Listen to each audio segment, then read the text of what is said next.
Hey guys, আসসালামু আলাইকুম। তোমরা সবাই কেমন আছো? সবাই ভালো আছো? তো আমি অনেক ভালো আছি। তো আজকে আমি রান্না করবো হচ্ছে গরুর গোস্ত। তো প্রথমে আমি এখানে 2 কেজি গরুর গোস্ত নিয়েছি।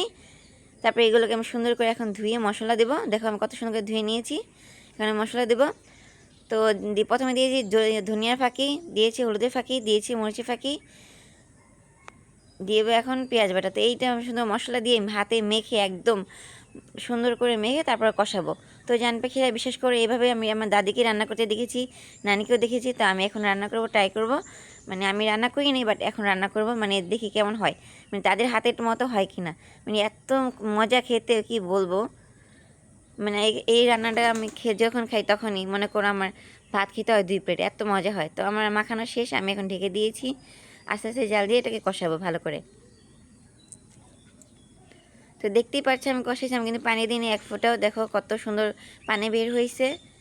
আর গরুর মাংস থেকে এমনি পানি বের হয়। তারপর দিয়ে দিচ্ছি 2টা আলু। দেখতেই পারছো আলুগুলো কত সুন্দর কষানো হয়ে গেছে। তো আমি এখন অল্প করে পানি দিয়ে দিব।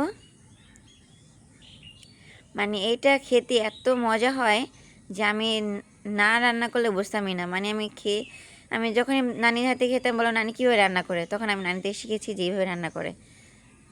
তো দেখো মাশাআল্লাহ আমার তরকারি কিন্তু অলরেডি হয়ে গেছে।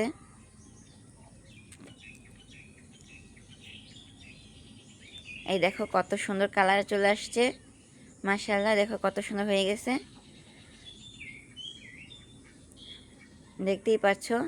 তো আমি এখন দিয়ে দেবো জিরা পাখি, উপর দিয়ে জিরা পাখি দিয়ে বাস নামিয়ে ফেলবো। তাহলে আমার তরকারি রেডি। তো জানবে এর আজকের মধ্যে এখানে বাই বাই, সবাই ভালো থাকবে, আল্লাহ হাফেজ।